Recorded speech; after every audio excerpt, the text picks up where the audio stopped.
obviously I'm wearing sleeveless because that's what I like to do when I work on cars. Well, plus it's really hot outside. As you can tell, so I'm going to do a maintenance. So this is basically just to show you like what kind of maintenance you would do on a car. So, beginners, car advice somewhere on my 2010 Mitsubishi Lancer Gran Turismo Sport or GTS. Okay, I'm back. I just about busy with our because I had a wasp flying near my car and I almost got stung. Boy, that would be bad, especially with sleeveless. Alright, so yes, I'm just going to show exactly how that goes. Just got to angle the camera better. Alright, so here's the ends out. So you just, so obviously you've probably seen before, and most people know, but you just stick your fingers under here, pull the latch, and then lift up. So I'll show you how that works. Okay, so once you put the latch, like I said, and pull it up.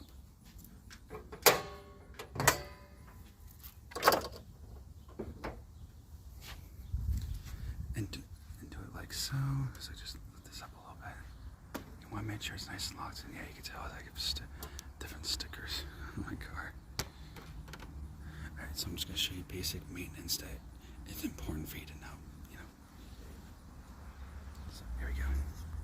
Alright, so point at it. That right there, that's the transmission stick, or dipstick as they usually call it. You just pull it out, look at it, check it, make sure the transmission's good.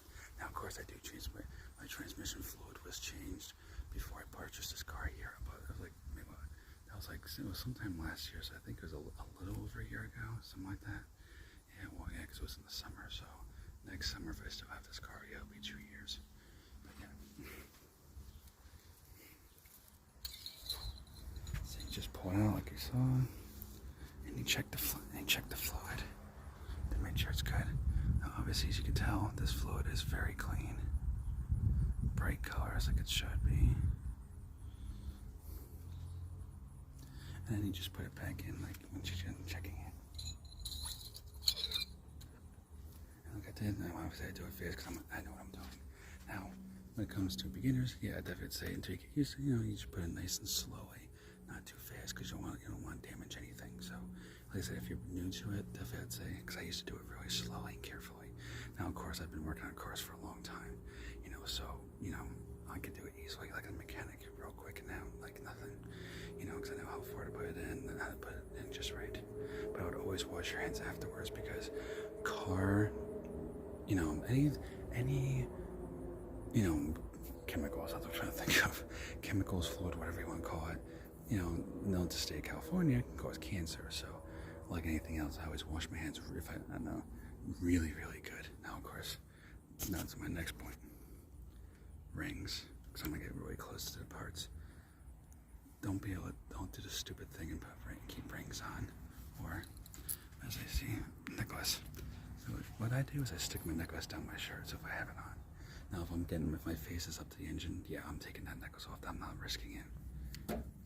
And rings are easy.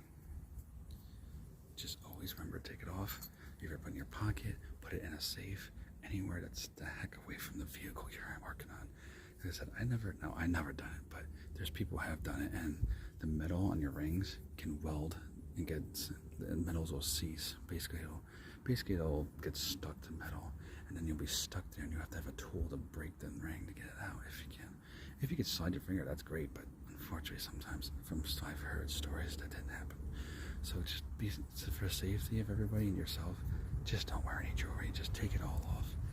I know it's fashionable and I like wearing jewelry too, but believe me, just take it off. It's better that way because, listen, you don't want to get your finger stuck or you don't want to get a finger cut off. That's going to hurt really bad, as you can imagine. I don't know. My grandfather knows because he actually got his finger almost cut off. And from what he said, it was excruciatingly painful to where you feel like you're almost going to pass out. Now, I don't know because I never done it. Unfortunately, he did it with a chainsaw, and luckily he went to the hospital and he got it fixed in time. But let's say, so, unfortunately, if you do make the mistake, definitely yes, from what my grandfather would say to you, he'd say to you, if that happens, go to the hospital right away. Don't think about it. Stop what you're doing. Have somebody look after the machine, whatever you're doing. If you can get away from the machine, go to the hospital right away. Do not screw around. Or he would say, don't F around, but I'm not going to say that. Especially since kids watch my channel, so I don't want them to learn words they shouldn't be repeating. Alright, so I'm just going to zoom in to make this a lot easier. Alright, so this right here, that is your coolant. That's where you put, that's where obviously you put, where it's 50-50. I think it's like water and coolant, something like that. It says on the bottle usually what it is. But basically you just flip off the top. And then once you flip that off, flip it off, pour it. And as you can see, it's probably hard to tell on camera, but it's there's a little line that says full. Now, of course, mine's a bit over, but as long as you don't put like way over it, then you're fine. But so that just tells you if it's full or not. Don't ever let your coolant get low, because I had an old car once that had that problem that I was fixing up, and it said the engine gets really hot, and it gets really, really hot. Now, unfortunately, I had a car that was leaking coolant. Eventually I got it fixed, but so if something like that happens, if you're far or something, don't even drive it far. Just pull over, call a tow truck, and just say, "Hey, tow truck, I'm having some issues with my car. It's gonna overheat because it's leaking coolant or whatever's happening. Do not drive it." So because it can catch on fire. So if that happens, literally don't drive it. Like pull over, and get to a safe distance.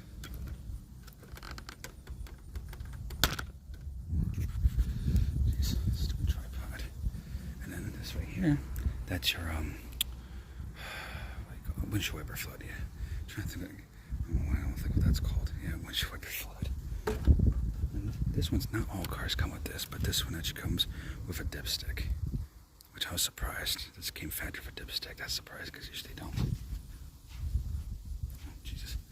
Yeah, that went back way a little bit. I had to pause real quick so I figured out. There's some wasp that keeps flying around and it's trying to sting me once in a while. I don't know why. I didn't even do anything to it. That's why I hate wasps. They're really nasty bees. But yeah, this one shows it.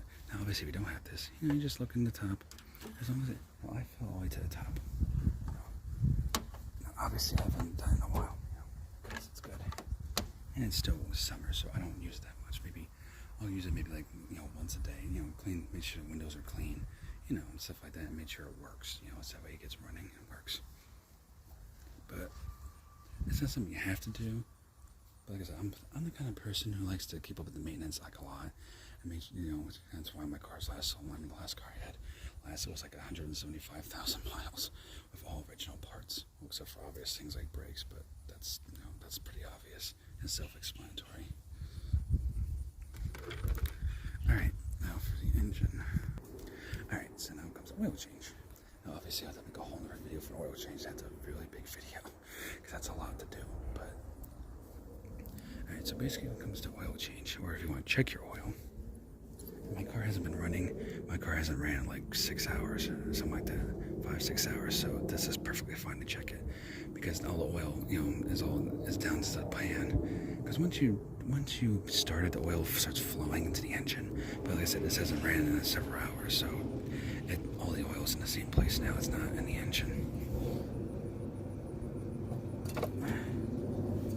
So you just poured oil out, and my oil. I am due for oil soon, so it'll be a little bit dirty. Obviously, here you can tell. Like that. And one trick you can do is you can wipe it off. Obviously, don't do it with your hands. And then dip it inside and take it out, and I'll tell you exactly what. Obviously, I won't tell with me, so but if you want to feel like that, I could show you that too in a video. But yeah, that's what you call an oil dipstick.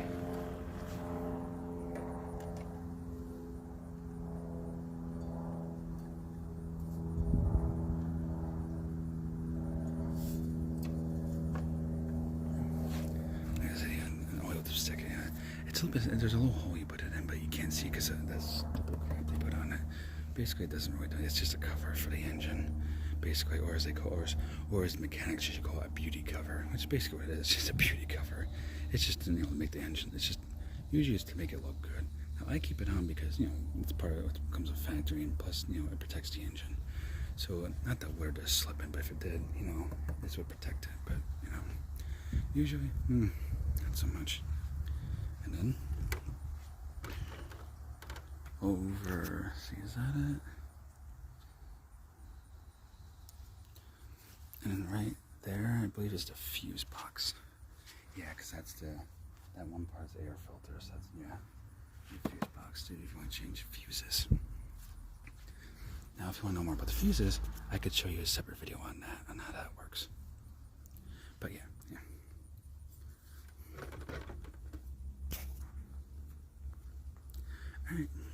Alright.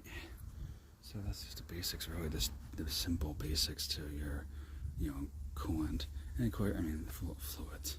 And of course, I have to look for it, but there's a brake fluid and stuff like that, which you always want to check brake fluid too, because that's what helps you to brake, partially.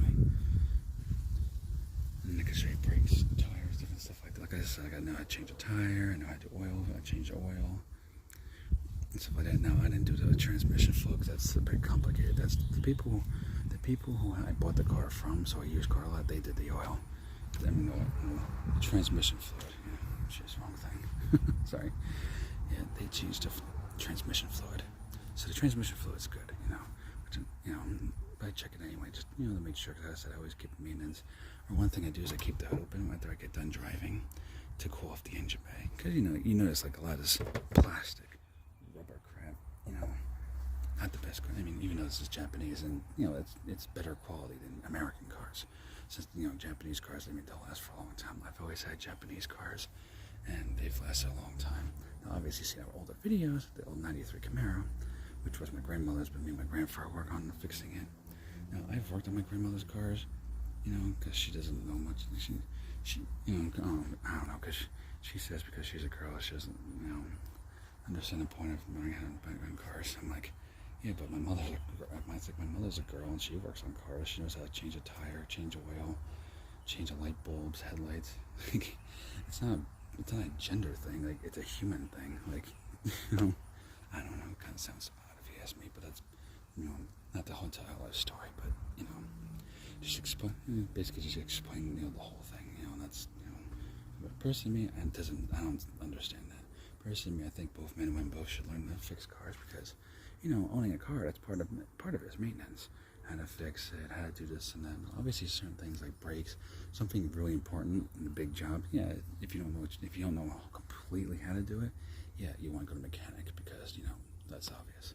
You want to make sure the car's safe to drive, or inspection. Sorry, but besides that, like I said, simple things like that, you save so much money. Because when we look at a lot of oil places, they're charging what, $60 to $90, or at least in my area, $60 to $90. Sometimes, or my grandfather's truck, he gets the best oil. They charge him like $150. And I'm like, it's not the row. We're like, oh, let's just do this ourselves. We'll save us so much money.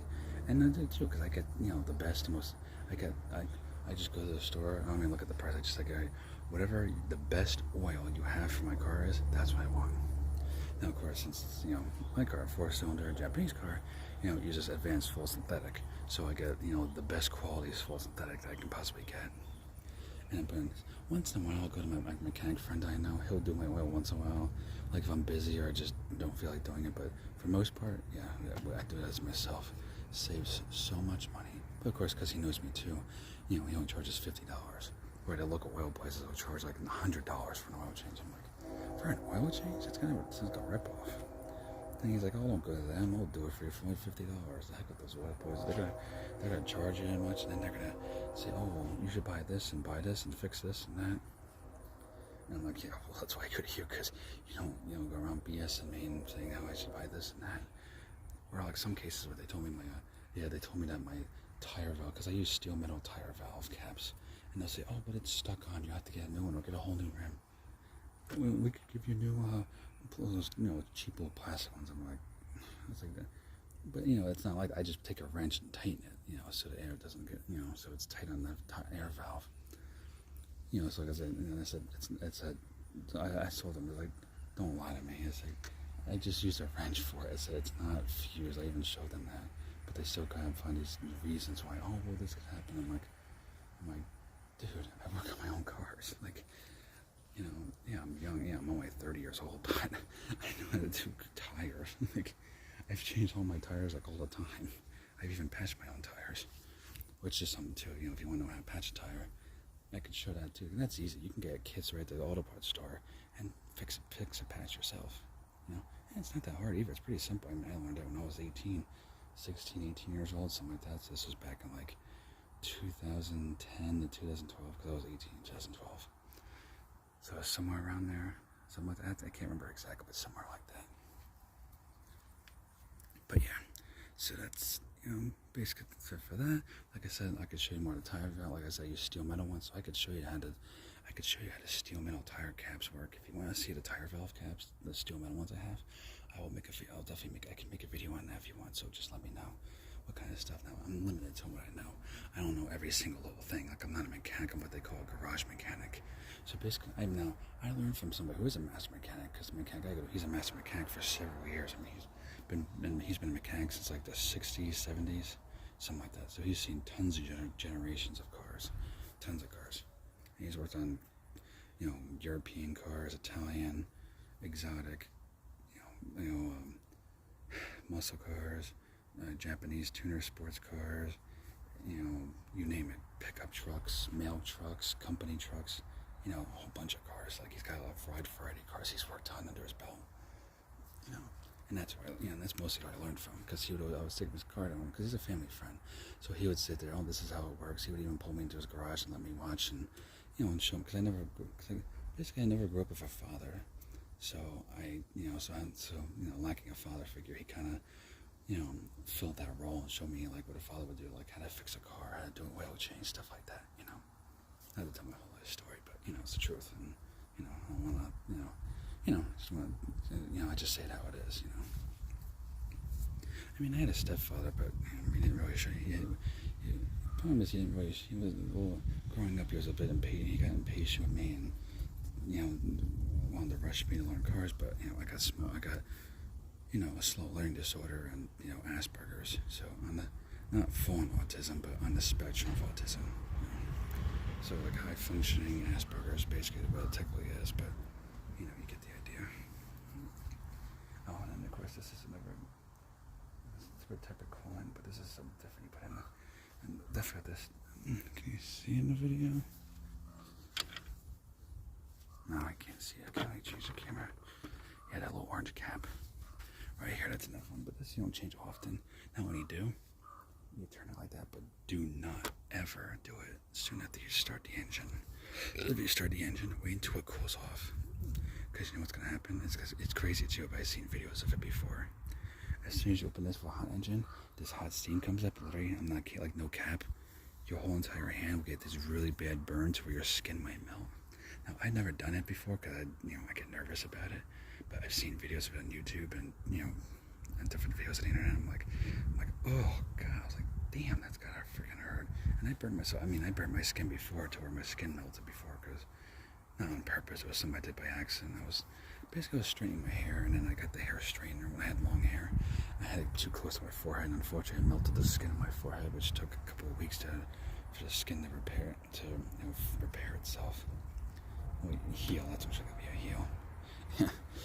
But anyway, yeah. So this is my first video.